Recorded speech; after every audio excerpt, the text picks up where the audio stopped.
Joining me for this briefing on our actions earlier this morning are Colonel Sophia Qureshi and Wing Commander Vyomika Singh. I will request them to share some details regarding Operation Sindoor with all of you.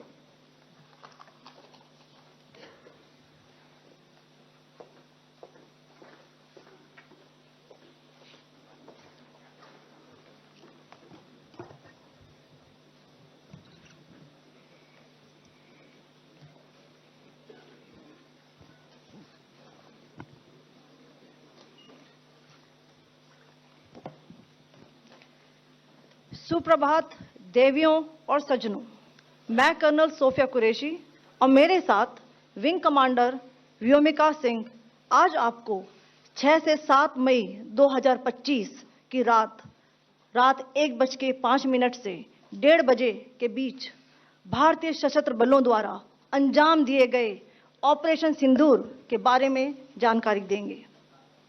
Operation सिंदूर 22 अप्रैल को पहलगाम में हुए विभत्स आतंकवादी हमले के शिकार मासूम नागरिकों व उनके परिवारों को न्याय देने के लिए लॉन्च किया गया था।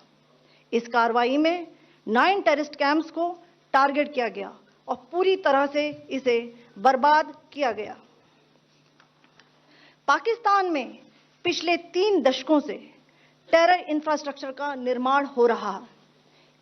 इसमें recruitment, indoctrination centres, training areas व लॉन्च पैड शामिल थे, जो पाकिस्तान और पाक अधिकृत जम्मू कश्मीर POJK दोनों में फैले हैं। Operation Sindoor was launched by Indian Armed Forces to deliver justice to the victims of Pahalgam terror attack and their families. 9 terrorist camps were targeted and successfully destroyed. Over the last 3 decades, Pakistan has systematically built terror infrastructure.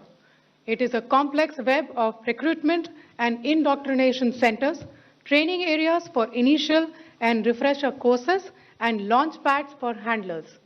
These camps are located both in Pakistan as well as Pakistan-occupied Jammu and Kashmir areas.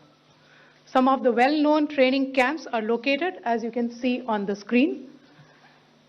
They are distributed from Savai Nala in the north, counting to approximately 21, ending at Bhagalpur to the south.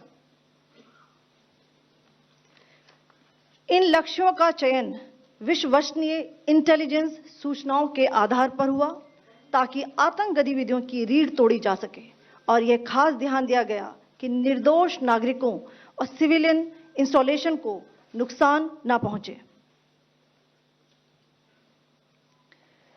The selection of these targets for Operation Sindoor was based on credible intelligence inputs and role of these facilities in perpetrating the terror activities.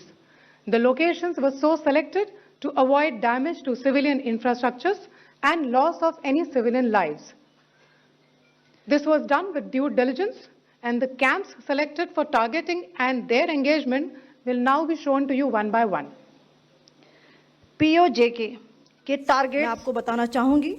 सबसे पहले सवाई नाला camp Muzaffarabad, जो कि POJK के line of control से 30 kilometre दूर है। यह एक लश्कर तौयबा का ट्रेनिंग सेंटर था। 20 अक्टूबर 2024 सोनमर्ग, 24 अक्टूबर 24 गुलमर्ग, 22 अप्रैल 2025 पहलगाम, इन हमलों के आतंकियों ने यहीं से प्रशिक्षण लिया था। सैयदना बिलाल कैंप मुजफ्फराबाद, यह एक जैश-ए मोहम्मद का स्टेजिंग एरिया है। यह हथियार, विस्फोटक और जंगल सर्वाइवल ट्रेनिंग का केंद्र भी था। गुलपुर कैंप कोटली, यह LOC से 30 किलोमीटर दूर था। लश्कर तौयबा का बेस था, जो रजौरी, पुंछ में सक्रिय था। 20 अप्रैल 2023 को पुंछ में और 9 जून 2024 को तीर्थ यात्रियों के बस हमले में यहीं से आतंकी को ट्रेन किया गया था।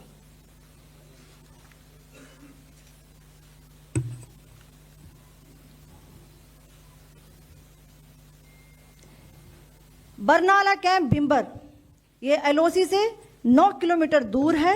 यहाँ पर हथियार हैंडलिंग, आईईडी व जंगल सर्वाइवल का प्रशिक्षण केंद्र था। अब्बास कैंप कोटली,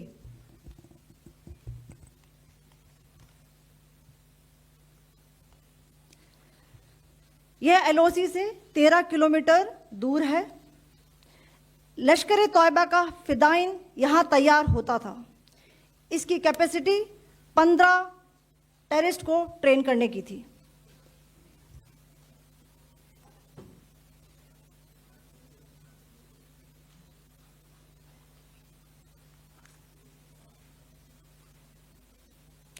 अब मैं पाकिस्तान के अंदर के टारगेट से अवगत कराना चाहूंगी। पहला, सर्जल कैंप सियालकोट। यह अंतर्राष्ट्रीय सीमा से 6 किलोमीटर की दूरी पर है, सांबा कठुआ के सामने।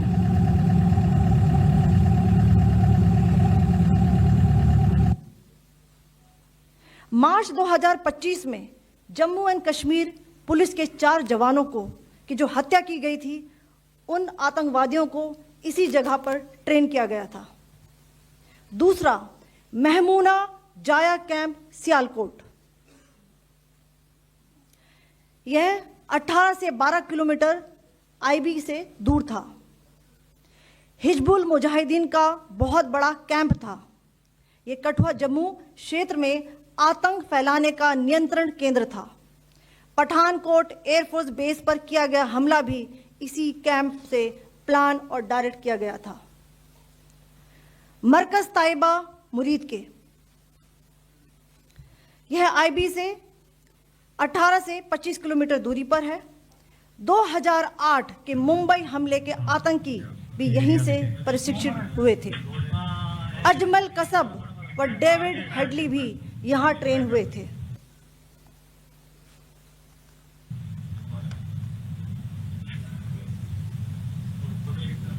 आगे दूसरा आया।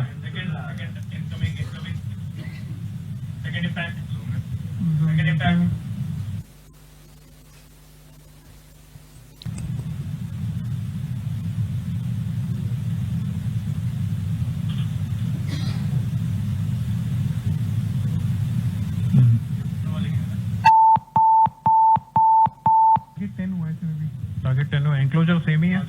7 it is hit the target. हाँ हाँ।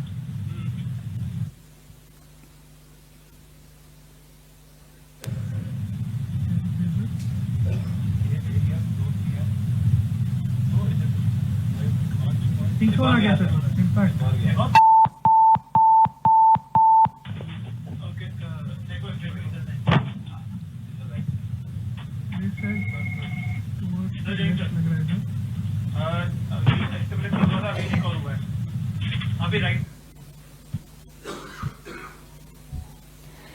मरकज सुभान अल्लाह भावलपुर, यह इंटरनेशनल बाउंड्री से 100 किलोमीटर दूर है।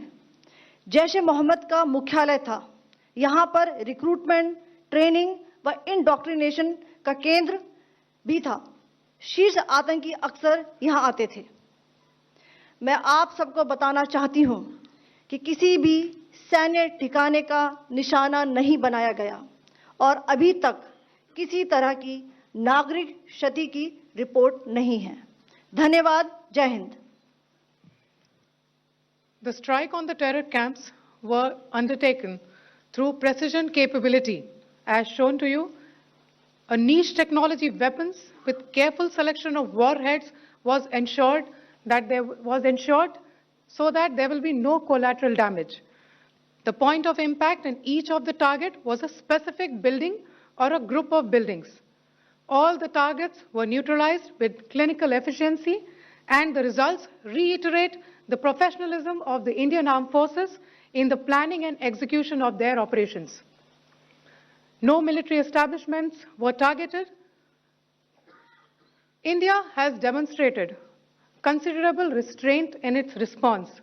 However, it must be said that the Indian Armed Forces are fully prepared to respond to Pakistani misadventures, if any, that will escalate the situation. Jai Hind, and thank you very much. Ladies and gentlemen, friends in the media, I ask your indulgence today in view of the fact that this is still an evolving situation. We will therefore not be able to take questions and answers today, but we will come back for more updates and more briefings shortly. Thank you all very much for joining us this morning. Thank you. Jai Hind.